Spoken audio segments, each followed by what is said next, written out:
when we talk about salah, so salah starts with, without wudu, our salah is incomplete. So wudu, why I am repeating so many times wudu, wudu, wudu? Because without wudu, your salah is incomplete. And let's see how the wudu is done. This presentation, it's a review for us. Okay, how the wudu is done. Just can you see this presentation? Yeah. Okay. So niya is in your heart. You don't have to verbalize anything like, I'm going and doing the wudu. You don't have to say that. It's in your heart. So before wudu, Yeah. intention is in your heart. And just saying Bismillah, you have to say Bismillah.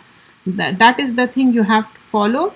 Say Bismillah, and then here, this is the thing I'll show you. I don't know, this taking sometimes this processor takes so much time.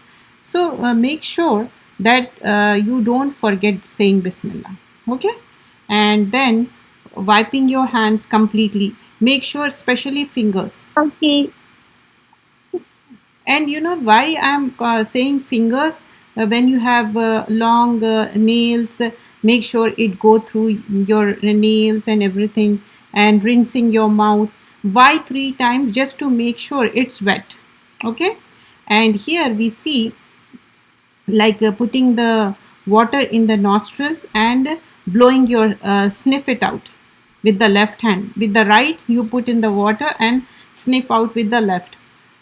And Yeah. wash the face from forehead to chin, left ear lobe to the right ear lobe. Make sure the whole face is washed 3 times. And this is how you wash your hands. Make sure it's completely wet, especially when you are wearing tight sleeves. Sometimes it's really hard. Make sure that you can pull it, and you can wash your arms completely. And then the following things we see, just to make sure, because when you see this, actually, when you remove your headscarf and you put your hands back side to front, front to back, and you mess up your somewhat your hair, doesn't matter. Okay, you can again make it nicely with your hands, but you have to do it this way. And make sure the both ears, the index finger and the back of with the with the thumbs once only. Okay, you don't have to do this 3 times. You understand? For the head and the ears, you don't have to do 3 times. It's just one time. Okay. Then washing the feet, especially the feet. Don't forget. In one of the hadith, it is mentioned, like when they didn't wash their feet completely because of the dryness. Rasulullah Sallallahu Alaihi Wasallam warned them that that dryness of the feet would take them to the hellfire. Because can you imagine, like without your wudu, how your salah is complete? Your salah is not complete, right? After finishing it, what you have to say, Ashadu la ilaha illallahu wa ashadu anna Muhammadan abduhu wa rasuluhu. These are the things you have to say. When we are saying this, I bear witness that there is no God worthy of worship except Allah subhanahu wa ta'ala. And I bear witness that Muhammad sallallahu alaihi wasallam is his slave and messenger. So this is the thing we are saying, like we are acknowledging to Allah subhanahu wa ta'ala. And we have seen different prayers, right? How many prayers are there? Totally 5 prayers. And this is the dawn prayer is called Fajr prayer, and is performed after dawn and before sunrise. Zuhar prayer, the noon prayer, is performed when the sun begins to decline from zenith point. Asr, Yeah. the afternoon prayer. And easy to remember is Fajr and Maghrib, isn't it? Because it's easily remember. But Zohar, Asr, and Isha, Yeah. you have to make efforts, right? Yeah. Yeah, that's okay. Asr is afternoon, and Maghrib is sunset. We all know sunset time, and it's easy to. And Isha prayer is performed after twilight, up until Fajr, although it is preferred to be prayed before the middle of the night. What do you mean, middle of the night? Like, better to pray before 12 a.m. You understand? So Yeah. try and pray on time. Don't skip your prayers. Like, I understand you go to school, But what if you have like right now you're home, try to do all the 5 prayers. This is the Fajr, 2 sunnah, 2 fard, and Zuhar, 4 sunnah, 4 fard, 2 sunnah, 2 nafil. Like at least make sure you do the fard. Okay, don't miss the fard prayer. Fajr, Zohar, Asr, Maghrib, Isha, and here Juma is also mentioned. For the boys, make sure you go to Juma. Girls, if you can also go it, that would be nice, because in Juma you get to learn so much. Like especially I'm talking about when you go there, you get to know new things. Especially I'm talking about Friday sermon. So these are the prayers about Asr, 4 sunnah, 4 fard. Maghrib is 3 sunnah, 3 fard, 2 sunnah, 2 nafil. Isha, 4 sunnah, 4 fard, 2 sunnah, 2 nafil. Witr, 3 witr and 2 nafil. And Juma, it is here mentioned about the Juma prayer, 4 sunnah, 2 fard, 4 sunnah, 2 sunnah, 2 nafil. And you can take the picture for this. This is the chart. If you have any questions, you can just refer in your iPad or whatever you are right now following in your laptop, whatever. So it would be easy for you. So 2 rakah salah, how we should pray 2 rakah. So first sunnah or nafil, how we can. First of all, make sure you face towards the qibla. Qibla is towards the Kabatullah, and it is like the intention, as I mentioned before, it is in your heart. For performing obligatory salah, your facing towards qibla is mandatory. So standing in the position, raise both hands, how you see here, so that you your fingertips are in line with the shoulders or the ears, palms. Your palm should be facing outward towards the Kabatullah. You have that in Salah prayer app, you have where the direction would be. So it will show you. You don't have to worry. And some prayer mat also have that direction. So easily you can. And we all know northeast direction in the US. So in the standing position, raise both hands so that your fingertips are in line with the shoulders or ears. Your palm should be facing outwards. The first step, what you should say now, start with the takbir. What is takbir? Allahu Akbar. And what we are saying, Allahu Akbar means Allah is greatest. Anyone greatest than Allah subhanahu wa ta'ala? No, Allah is greatest. And you all know what is sana. Sana is Subhanakallahumma wa bihamdika wa tabarakasmaka wa ta'ala jadduka. This is called sana. This is step 2. Place your hands on the chest with right over the left. Then say Subhanakallahumma wa bihamdika. Means, oh Allah, glorified and praise. We are praising Allah subhanahu wa ta'ala. Wa tabarakasmaka wa ta'ala jadduka. Means Allah is blessed is your name and exalted is your majesty. Wala ilaha ghayruk means there is no deity worthy of worship except Allah subhanahu wa ta'ala. Now step 3 comes. So when you say A'udhu billahi minash shaitanir rajim, I seek refuge with Allah from shaitan accursed. So after recite the opening Suratul Fatiha. So we say Bismillah, now Suratul Fatiha.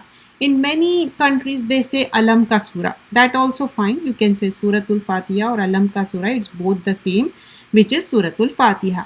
From Alhamdulillahi Rabbil Alameen to till the end. So let's see the meaning for this. Because from 5 pillars we are learning about Salah. So when we say Alhamdulillahi Rabbil Alameen, praises be to Allah, the Lord of the worlds. Ar-Rahmanir Rahim means the most beneficent, the most merciful. Maliki Yawmiddin means master of the day of judgment. Allah subhanahu wa ta'ala is the master. And Iyyaka na'budu wa iyyaka nasta'in. So you alone we worship and in you alone we seek help.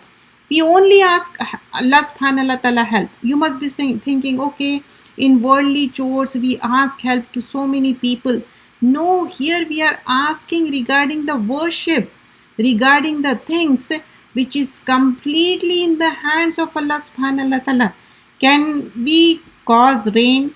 Can we cause what we want? We ask Allah. Okay, in worldly aspects, people help you. But who is giving it? Is the Rabbul Alameen. Allah is giving it. And Ihdina Sirat al Mustaqim, guide us to the straight path. This is like a GPS, you know. And our GPS is Quran and Sunnah. These are the two guidance which is sent by Angel Jibrail. The Quran is sent, and Allah subhanahu wa ta'ala sent a more role model for us. Who is the role model for us? Rasulullah sallallahu alaihi wasallam. So Sirat al Lazina Anamta alayhim. So what way it is? The way of those whom you have favored. غَيْرِ الْمَغْضُوبِ عَلَيْهِمْ, not the way of those who have earned your anger. وَلَا الضَّالِينَ means nor of those who have gone astray. Ameen. So we should recite Suratul Fatiha. There is one thing you have to remember. What if you are behind the Imam and he is reciting Suratul Fatiha? Do you have to recite it? Yes, you have to recite it in your heart, but not going forward, like, you know, before he is saying Bismillah Rahmanir Rahim Alhamdulillahi Rabbil Alamin and you started saying. You understand? You just have to copy and you say it, verbalizing it in your heart. You're not disturbing anyone, like who is next to you. You are reciting so loudly, but you have to recite it in your heart. But when you are doing it alone, you are doing everything alone. But what if, like Imam Saab, he recites Suratul Fatiha, he recites the next surah. Do you have to recite those? No. You just have to recite Suratul Fatiha. You are doing with the Jama.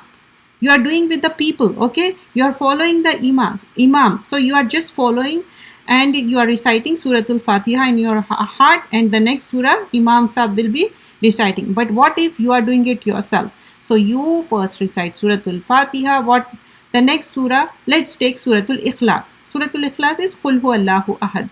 So here you can many like scholars says better to say Bismillah like before every surah. But what if you know you are reciting part of the surah? Do you have to still recite it Bismillah? You can't, right? Because when you say Bismillah, that is the part of the surah and that is the starting, and then you start it. But you are reading, for example, you are reading end of the Suratul Hashr, Huwallahu allazi la ilaha illahu. You can recite that after Suratul Fatiha, any surah or part of the surah, you can recite it. Do you have to still? So there are two different opinions. Like when you are reciting it, you can recite it Bismillah with the starting of the surah. If you don't recite it Bismillah after Suratul Fatiha, just recite the surah, that also fine. So your wish, either way, it's fine. So you are saying Qul Huwallahu Ahad, Allah is one and only, Allahu Samad, Allah upon whom all depends. And Lam Yalid Walam Yulad, he begets not, nor is he begotten. Means Allah don't have any spouse or children, and we are dependent on Allah. Allah is enriched, and we are in need of Allah. Walam yakul lahu kufuwan ahad means there is nothing which can be compared to him. So look at this position. In the standing position, say Allahu Akbar. Go into the bowing position. This is how you should. Allahu Akbar. Allah is greatest. So you should now be in the bowing, that is called ruku. You should familiar by these words. No matter what language you speak, doesn't matter. In Arabic terms, you should know. You say Allahu Akbar in ruku position. Subhana Rabbi al-Azim. Glory to my Lord the Supreme. Say this how many times? 3 times in the ruku. So when you bow down, what you this position is called like ruku. And what you say? Subhana Rabbi al-Azim. Glory to my Lord the Supreme. We are praising Allah subhanahu wa ta'ala. So next come up from the bowing position.